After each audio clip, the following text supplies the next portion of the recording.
Olá. Se a gente for olhar para a história de Rondônia, não dá para pensar numa linha reta, sabe? É mais como uma série de febres, uma onda atrás da outra. Febres econômicas que trouxeram gente de todo o canto do Brasil, que mudaram completamente a cara da floresta e, claro, deixaram marcas muito, muito profundas por lá. Então, é exatamente por aí que a gente vai navegar agora. A gente vai mergulhar nessas febres de exploração uma por uma. Porque, olha, cada ciclo desses foi um capítulo fundamental que não só definiu a economia, mas moldou a identidade de Rondônia.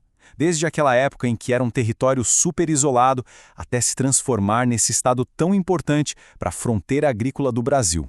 Bom, e para começar essa história, a gente tem que ir lá para o início, né? Para a primeira grande febre econômica de Rondônia. E o que causou tudo isso? Uma seiva branca e super valiosa. O látex. Foi a era da borracha que de repente colocou essa região da Amazônia no mapa do mundo.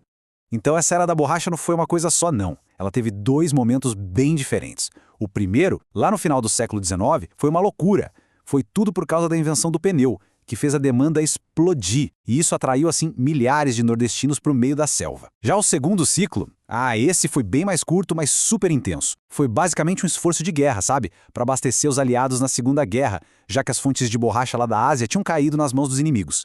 E o grande legado desse primeiro ciclo, a imagem que ficou, foi sem dúvida a Estrada de Ferro Madeira Mamoré. Ela tinha um apelido, né? Ferrovia do Diabo. E não era à toa. Foi uma obra de engenharia, assim, monumental, no meio da floresta, para conseguir escoar o látex. Só que o custo humano foi absurdo. Milhares de trabalhadores morreram de malária, de febre amarela, em acidentes. Foi uma conquista que deixou uma herança bem trágica. Aí, pulando para o segundo ciclo, a história muda um pouco. O governo brasileiro fez uma campanha pesadíssima para recrutar os famosos soldados da borracha. E quem eram eles? Na grande maioria, nordestinos, de novo, fugindo de mais uma seca braba.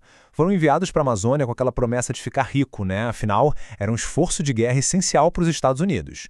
Mas a realidade que eles encontraram lá foi bem diferente. Foi de total isolamento e muita doença. Ok, a borracha perdeu força e a economia de Rondônia deu uma baita estagnada. Mas uma nova febre já estava para começar. E dessa vez, o tesouro não estava nas árvores, mas sim debaixo da terra. A gente está falando da cassiterita e do ouro. Essa virada de chave, sabe, do extrativismo vegetal para o mineral, começou ali na década de 50.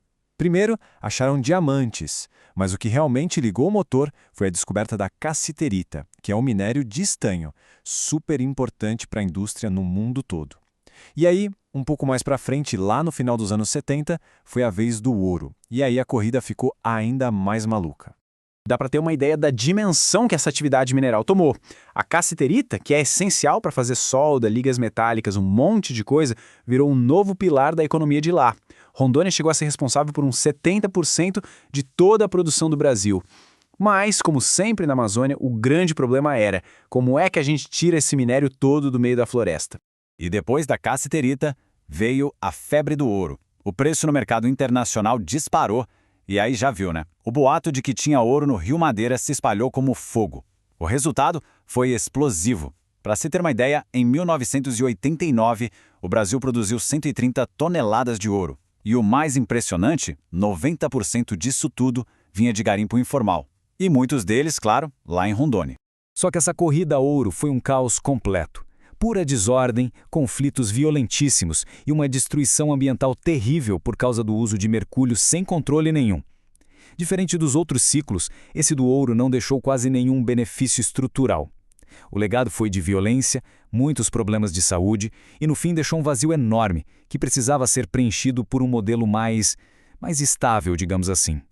Bom, depois de tanta febre, da borracha, dos minérios, uma transformação muito mais profunda e dessa vez permanente começou a acontecer em Rondônia. A gente entra na era da fronteira agrícola. E aí fica a pergunta, né? Como é que um lugar com uma economia totalmente extrativista, com esses ciclos de boom e quebra, se transforma numa potência agrícola?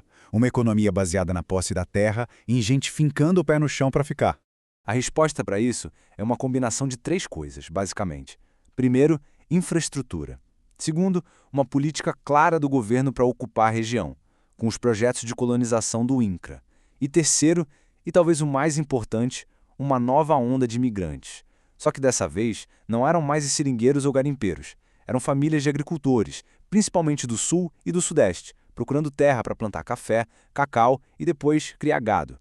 E a BR-364, nossa, ela foi a espinha dorsal de toda essa transformação. Ela não só abriu caminho para a chegada dos colonos e para o escoamento da produção, como também mudou o eixo econômico. O poder saiu um pouco da capital, Porto Velho, e foi se espalhando pelo interior. Ao longo da estrada, foram surgindo cidades novas, cooperativas, um perfil social e produtivo completamente diferente que consolidou de vez a agropecuária como a base da economia. Certo. E no fim das contas, qual é o legado de toda essa história? O que é que fica depois que a febre de cada ciclo passa? Fica bem claro, né? A gente tem a borracha, que trouxe os nordestinos, e a ferrovia. Depois os minérios, com aquela ocupação super caótica. E, por fim, a agropecuária, que trouxe uma colonização mais planejada e que, de fato, consolidou o Estado. Cada um desses ciclos trouxe um tipo diferente de gente, desafios completamente novos, e juntos eles foram moldando a Rondônia que a gente conhece hoje, com toda a sua riqueza, mas também com todas as suas contradições. Isso tudo nos leva a uma última reflexão. Com a força que o agronegócio e o setor de serviços têm hoje, será que Rondônia finalmente conseguiu quebrar aquele padrão histórico de boom e bust, de altos e baixos? Ou será que essa fase que a gente vive agora é só mais um ciclo? E um novo boom por algum outro recurso já está ali no horizonte se desenhando para o futuro? A história, como sempre, continua em aberto.